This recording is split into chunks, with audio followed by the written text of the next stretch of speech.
चलिए चलते हैं अब हेलो एल्केन्स की प्रिपरेशन के लास्ट वीडियो की तरफ। और आज हम लोग बात करेंगे Borodin Hunsdiecker reaction. Last term पे हम लोगों ने कोनेंट फिंकेलस्टीन रिएक्शन की बात की, जिसे नॉर्मली हम लोग फिंकेलस्टीन रिएक्शन के नाम से भी जानते हैं। और आप लोगों ने देखा कि वो रिएक्शन स्पेशली एल्काइल आयोडाइड बनाने के लिए यूज की जाती है। उस प्रिपरेशन से केवल एल्काइल आयोडाइड ऑब्टेन होता है। और उसका एक और नाम बताया था मैंने आप लोगों को, हाइड्रोजन एक्सचेंज रिएक्शन, क्योंकि उसमें हाइड्रोजन एक हाइड्रोजन हटता तो उसकी जगह दूसरा हाइड्रोजन आ जाता था। क्लोराइड या ब्रोमाइड की जगह आयोडाइड आ जाता था। आज की जो रिएक्शन है आपकी, नाम है आपका Borodin Hunsdiecker reaction. Borodin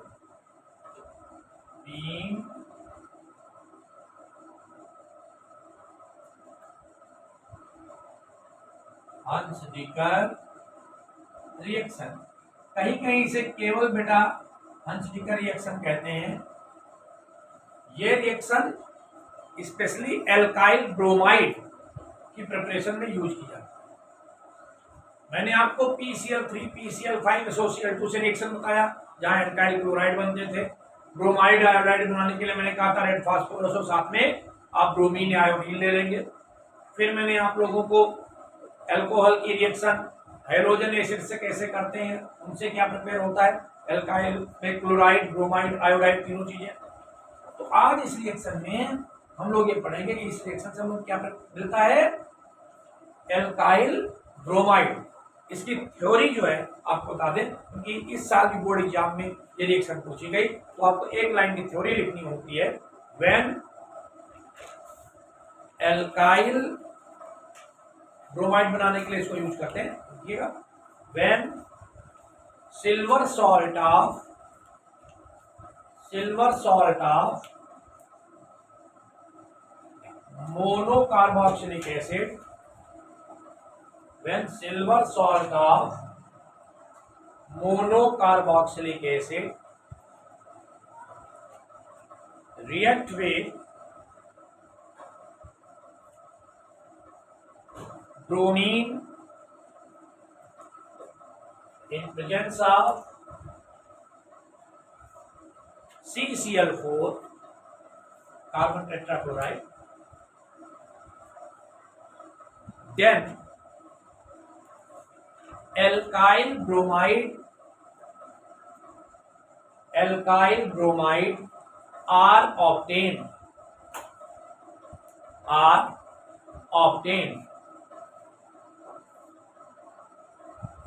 in this reaction.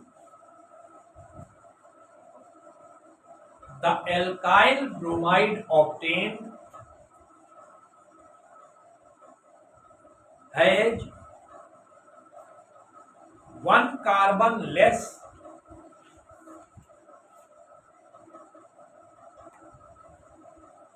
than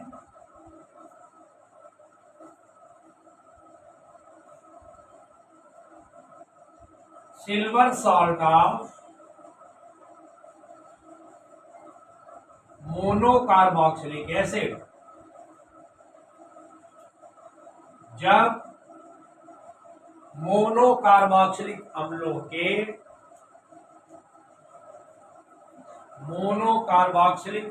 के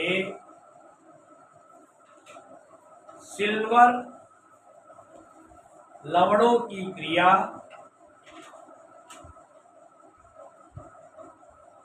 CCl4 की उपस्थिति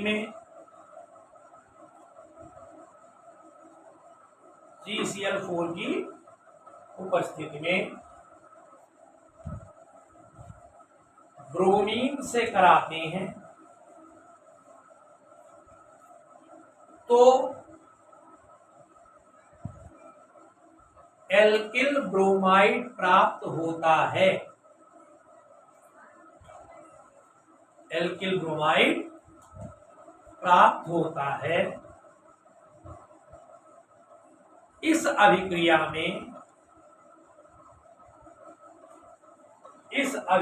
में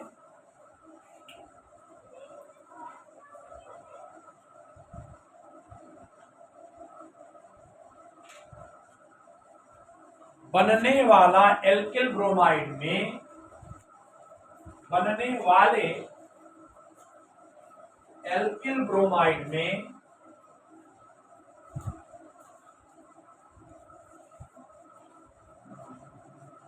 मोनोकार्बोक्सिलिक अम्ल के सिल्वर लवण से,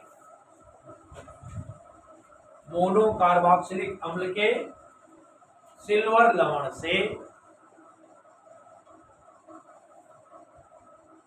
एक कार्बन कम होता है, एक कार्बन। आइए देखें रिएक्शन कैसे है। मैंने कहा मोनोकार्बोक्सिलिक एसिड RCOOH, मगर हमको मोनोकार्बोक्सिलिक एसिड नहीं लेना बेटा, इसका सिल्वर सॉल्ट लेना है। तो क्या करना है, H यहां से हटा और यहां क्या आ गया Ag। This is silver salt of monocarboxylic acid, monocarboxylic अम्ल का सिल्वर।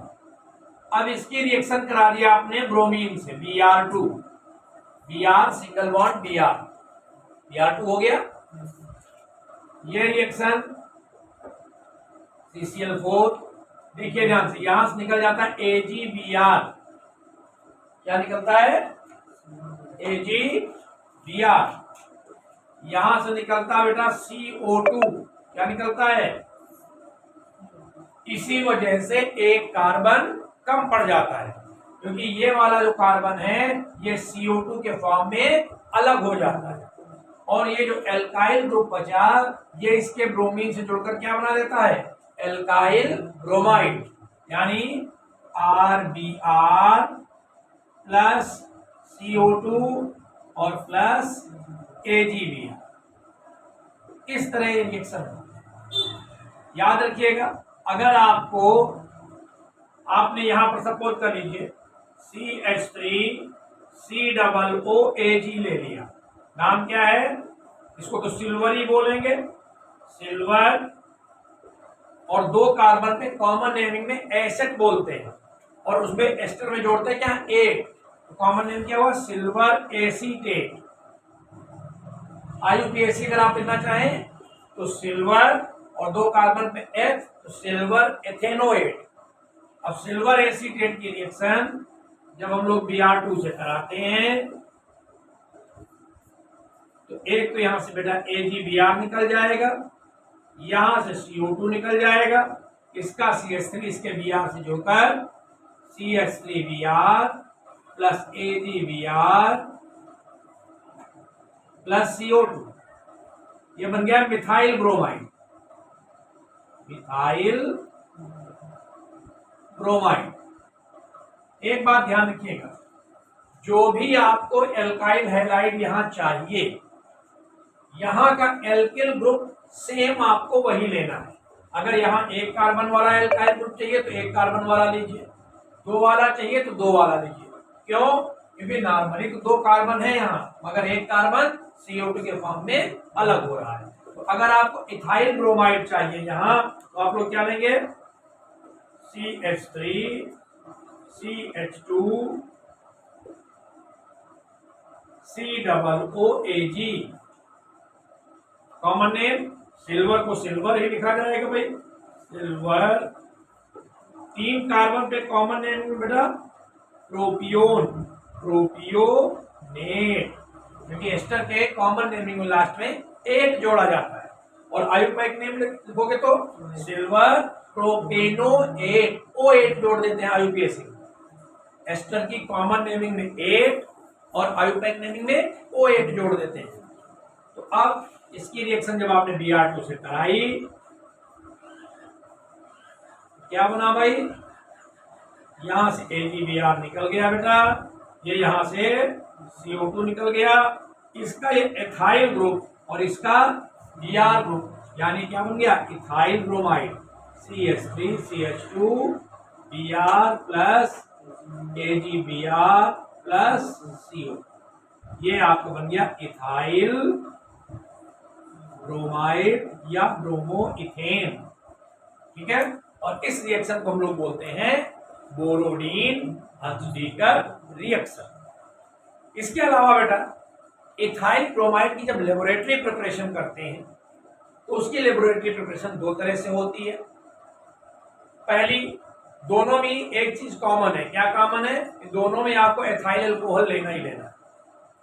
अब पहली रिएक्शन जो होती है उसमें हम लोग सल्फ्यूरिक एसिड की प्रेजेंस में पोटेशियम ब्रोमाइड ले लेते हैं, इससे रिएक्शन करा देते हैं ethyl alcohol with potassium bromide in presence of sulphuric acid. एक तरीका हुआ। तो पहले की स्टेप में क्या होता है? पहले स्टेप में सल्फ्यूरिक एसिड पोटेशियम ब्रोमाइड से रिएक्शन करता है। कैसे रिएक्शन करता है? H2SO4 plus KBr gives KHSO4 plus HBr बन जाता है, हाइड्रोजन ब्रोमाइड बन जाता है। और एथाइल अल्कोहल हाइड्रोजन ब्रोमाइड से रिएक्शन कर लेता है। C2H5OH लिखा चुका हूं reaction, C2H5OH plus HBr gives you C2H5Br plus H2O, ethyl bromide की ये लेबोरेटरी प्रिपरेशन। और दूसरी लेबोरेटरी प्रिपरेशन की रिएक्शन भी आपको बता चुका हूं, उसमें आप पोटेशियम ब्रोमाइड के बजाय रेड फास्फोरस और Br2 यानी ब्रोमीन ले लेते हैं। ये रिएक्शन भी लिखा चुका हूं, आप लोगों ने लिखा होगा 6C2H5OH plus 3Br2 plus 2P gives you 6C2H5Br plus 2H3PO3। इस तरीके से इथाइल ब्रोमाइड की लेबोरेटरी प्रिपरेशन करते हैं। इसी के साथ हेलो एल्केन्स की जो प्रिपरेशंस हैं वो आपकी पूरी हो जाती हैं। प्रॉपर्टीज की बात अगले वीडियोज में करेंगे। तब तक all the best for you.